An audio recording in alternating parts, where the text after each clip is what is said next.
하나님의 말씀 보시겠습니다.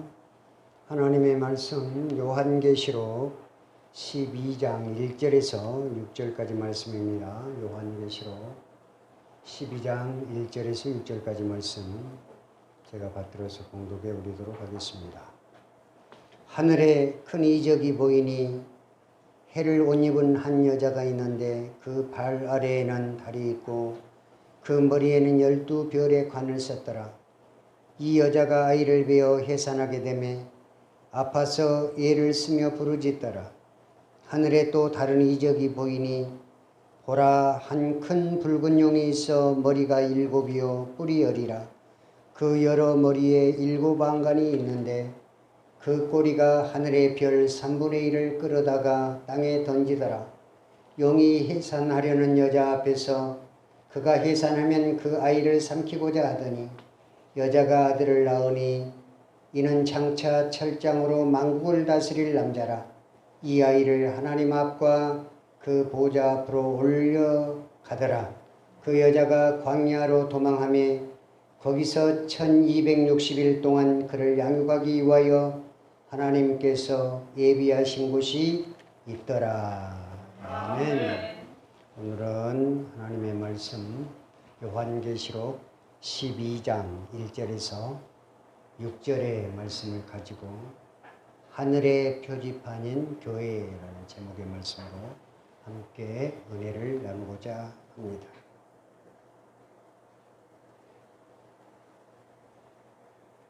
우리가 서울을 차를 이용해서 가려고 할 때 강주에서 고속도로를 타고 서울을 가려면 아주 운전자에게 중요한 것이 있습니다. 그것이 바로 무엇이냐면 표지판입니다. 표지판. 강주에서 서울을 가려면 먼저 고속도로 진입을 위해서 인터체인지를 통과해야 합니다. 그런데 그 인터체인지에 올라가서 그곳의 표지판이 서울 대전 쪽인지 아니면 순천 쪽인지를 정확히 보고 이제 차가 진입을 해야 합니다. 목적지인 서울에 도착하기 위해서는 이제 중간중간에 여러 많은 도시들을 거쳐야 하게 되겠죠. 그러면서 그 도시마다에 적혀진 표지판들을 잘 읽어야 합니다. 그 표지판을 잘 읽지 않으면 목적지에 도착할 때 우리가 예상했던 시간보다도 훨씬 늦게 도착할 수도 있고 또 길을 잃고 어려움을 당할 수도 있습니다. 가다가 중간에 차가 서 있을 때도 우리 머릿속에는 언제나 어떤 생각이 있어야 되겠어요? 서울, 종로구, 어디? 머릿속에 언제나 그것을 기억하고 있어야 되는 것이죠.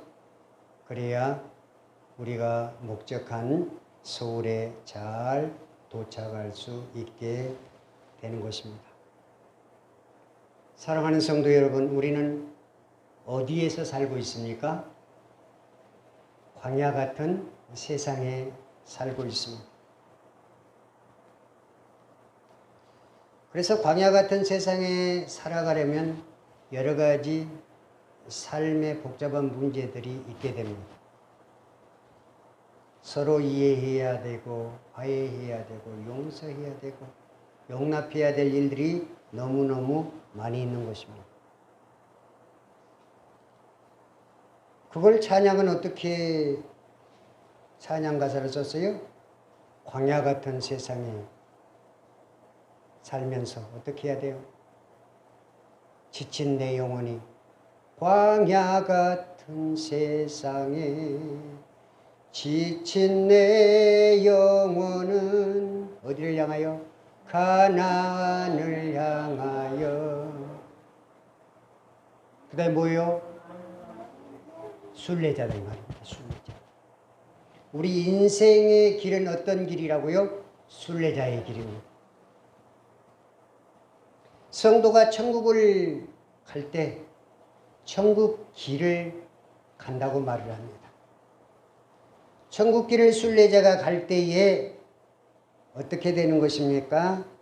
우리는 그 목적지인 천국 문을 향해서 길을 떠난 것입니다. 그렇다면 저와 여러분은 지금 현재 길을 떠나서 가고 있는 것입니까? 이제 길을 떠나기 시작한 것입니까? 예. 우리는 천국에 가는 길 도상에 있는 것입니다. 그래서 우리는 천국문을 향하여서 계속 순례자의 길을 가는 것입니다. 성경은 뭐라고 말씀하십니까? 천국을 향하여 걸어가는 성도들의 순례자의 길에서 우리를 붙드시는 것은 교회라고 말씀을 합니다. 이 교회가 무엇인 줄 아십니까? 바로 하늘의 표지판인 줄 믿으시기 바랍니다. 오늘 본문 말씀은 사도 요한이 밤모섬에 유배되어 오직 하늘의 하나님만 바라보면서 기도할 때에 하나님께서 하늘의 문을 활짝 여시고 말씀하시면서 교회의 나아갈 발을 계시해서 가르쳐주고 계십니다. 밤모섬은 어떤 섬일까요? 우리나라의 아페도와도 같은 섬이에요. 고금도와도 같아요. 넓이가 거의 아페도나 고금도와 같은 크기의 섬이 바로 이 섬인 것입니다. 이 밤모섬은 화산암으로 되어 있기 때문에 겨우 밀이나 포도 정도를 수확할 수 있는 그런 척박한 땅이었던 것입니다. 그래서 로마 시대의 많은 범죄자들이 이 밤모섬에 유배되었던 것입니다. 사도 요한도 그때에 로마 사람들을 통하여서 범죄자로 몰려가지고 밤모섬에 유배를 당해 있었던 것입니다. 열악한 환경 속에서 사도 요한에게 계시된 하나님의 말씀, 이것은 무엇을 가르쳐주고 있는 것입니까? 성도가 걸어가야 할 그 길이 어디인지 내비게이션처럼 확실하게 가르쳐주는 것입니다. 지금 어디서 성도가 출발을 했고 지금 어느 지점을 가고 있고 전주를 가고 있는지 대전을 가고 있는지 또 천안을 가고 있는지 나는 알 수 없지만 하나님은 알 것이다 이 말입니다. 도착할 곳은 어디인지 하늘을 열어서 우리 주님께서 상세히 성도들에게 가르쳐주고 있는 것입니다. 하나님의 백성들에게 지금 이 삶이 아무리 모순되고 실망되고 그런 환경에 처해 있을지라도 하나님께서 우리에게 보여주신 그 표지판이 우리에게는 큰 힘이 되고 능력이 되는 것입니다. 사랑하는 성도 여러분, 여러분은 표지판을 올바로 알고 그 길을 잘 가고 있습니까? 우리가 가야 할 목적지에 가기 위해서 길에 올라선 그 순간 우리 눈에 보이는 글자가 바로 성경은 이적이라고 기록하고 있습니다. 하늘에서 성도에게 이 이적을 보여주시는 것은 왜 그러는 것일까요? 성도가 자꾸 세상적인 유혹에 현혹되어서 다른 길로 빠져 나아가려고 하기 때문에 하나님께서 이적의 모습을 보여주시면서 그 길을 곱게 걸어가라고 말씀을 하시는 것입니다. 오늘 본문 말씀은 하나님께서 하늘의 표적을 보여주시는데 이 표지판을 잘 읽고 깨달아서 천국이라는 목적지를 찾아가서 하나님께 거룩하게 영광 돌리는 성도가 되라고 말씀하고 계십니다. 우리를 완전하게 이끄시는 확실한 표지판은 무엇입니까? 오늘 본문을 살펴보면 사도 요한은 하늘에서 큰 이적을 보았다고 말씀했습니다. 그 이적이 무엇일까요? 그 이적은 바로 여자와 사내아이 그리고 용 사이에 벌어지는 전쟁인 것입니다. 죄송합니다. 사내아이는 장차 만국을 다스릴 그리스도이십니다. 여자는 장차 만국을 다스릴 메시아 그리스도를 낳기 위해 출산의 고통을 감내하고 끝내 사단과의 영적 전쟁에서 이기는 교회를 상징하고 있는 것입니다. 그런데 용은 무엇입니까? 용은 사탄입니다. 용은 사탄으로서 여자가 낳을 사내 아이를 삼키려고 기다리고 있는 것입니다. 전쟁에 앞서 용이 자기의 발톱을 드러내고 지금 전쟁 준비를 하고 있는 것입니다. 이 싸움에서 이기기 위해 교회라는 표적지를 우리는 잘 읽어야 합니다. 그래야 치열한 영적 전투에서 승리하는 자가 될 수 있기 때문인 것입니다. 오늘 본문 1절에서 2절의 말씀에 보면 한 여자가 소개되고 있습니다. 이 여자는 찬란한 영광을 지녔다고 했습니다. 여자가 얼마나 영광스러운 존재인가를 말씀을 통해서 보여주는데 그 여자는 눈이 부시게 아름답다고 했습니다. 눈이 부시게 아름답다는 것은 무엇입니까? 그만큼 영광스럽다는 말씀입니다. 발 아래에는 달이 있고 왕처럼 12별로 만든 관을 쓰고 있다 그랬습니다. 이것은 무엇을 의미하는 것일까요? 이 여자는 바로 구약시대와 신약시대에 존재하는 믿음의 공동체, 바로 교회를 상징하고 있는 것입니다. 아가서 6장 10절의 성경은 말씀합니다. 아침에 빛같이 뚜렷하고 달같이 아름답고 해같이 밝고 깃발을 세운 군대같이 당당한 여자가 누구인가, 이렇게 말씀하면서 술람미 여인에 대해서 말씀을 하는데 1절에 묘사된 여자의 모습, 교회의 모습은 더욱더 아름답고 영광스럽다는 말씀입니다. 주님이 말씀하시는 교회는 해를 입었다고 말씀했습니다. 주님이 말씀하신 교회는 발 아래에 달이 있다고 말씀했습니다. 머리에는 12별의 멸류관을 썼다고 말씀하셨습니다. 이처럼 교회는 하나님의 보호를 받는 존귀한 신분을 가지고 있는 것입니다. 그러므로 교회 공동체는 그들의 박해자들에게 겪게 될 온갖 고난과 핍박으로부터 철저히 보존되어질 것입니다. 하나님의 이로 속에서 해산의 고통을 견디면서 영적인 전투에 임하게 될 것입니다. 그러면 해산의 고통이 무엇입니까? 그리스도의 오심을 소망하는 구약 교회의 모든 고난과 고통의 기다림을 표현한 것입니다. 구약의 고통 소리를 뒤로하고 예수 그리스도의 탄생을 통해 구원과 심판의 성취를 이루시는 하나님의 뜻을 깨닫게 하셨습니다. 그리고 드디어 하나님께서 하늘을 여셔서 궁극적으로 보여주는 목적지인 천국을 보여주시면서 천국의 소망이 예수 그리스도께 있다고 말씀하시는 것입니다. 오늘 본문 3절에서 4절에 보면 그런데 용은 막 해산하려고 하는 그 여자 앞에 서서 여자가 아기를 낳기만 하면 삼켜버리려고 버티고 준비하고 있었습니다. 구원받은 성도를 해하려고 하는 사단의 공격이 가상할 정도로 세다는 말씀입니다. 정괄과 같은 꼬리를 가진 황충과 뱀 같은 꼬리를 가지고 있는 말을 연상시키는 용의 꼬리는 권세가 있다고 말씀하고 있습니다. 이처럼 큰 권세로 사단은 성도를 해하려고 하는 것입니다. 사탄은 예수님 탄생 직후에 2살 이하의 어린이를 학살하려고 했던 그런 계획이 있었고 공생의 기간 동안에 끝없이 예수님을 함정과 모함에 빠지게 했습니다. 결정적으로 십자가 사건을 통해 예수 그리스도를 제거하려 했던 것이 그들의 모략이었던 것입니다.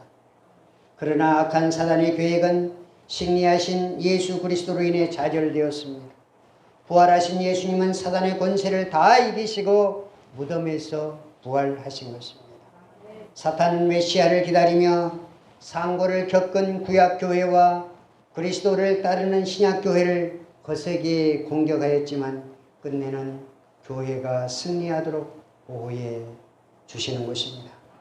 마침내 여자를 통해서 아들을 낳았습니다.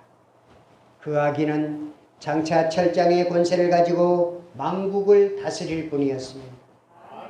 교회를 통해서 잉태되고 승천하신 예수 그리스도는 사단의 공격을 받아 십자가에 잠시 죽으신 것처럼 보여졌습니다.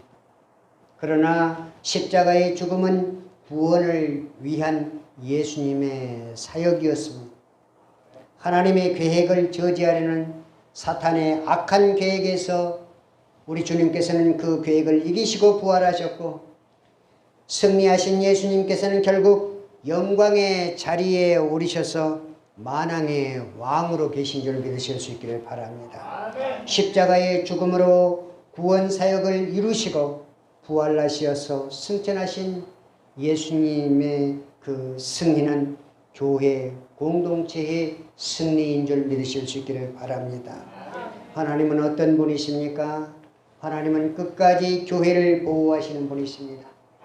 6절 말씀에 보면 여자는 아이를 낳고 용을 피해 광야의 안전한 곳에 가서 얼마 동안 거기서 지내게 되는데, 그곳에서 용이 여자를 박해하는 것은 어린 아이를 삼키려다 그 계획이 실패로 돌아갔기 때문이었습니다. 광야는 교회가 세상에 있는 동안 용의 박해를 받으며 동시에 하나님의 보호를 받는 장소가 바로 광야인 것입니다. 하나님의 원수는 광야에서 셋대 반 동안 활동하면서 교회를 없애려고 박해합니다. 그러나 아무리 성도를 박해하고 고난을 가하더라도 하나님의 허락 없이는 하나님의 백성들을 해칠 수 없는 것입니다.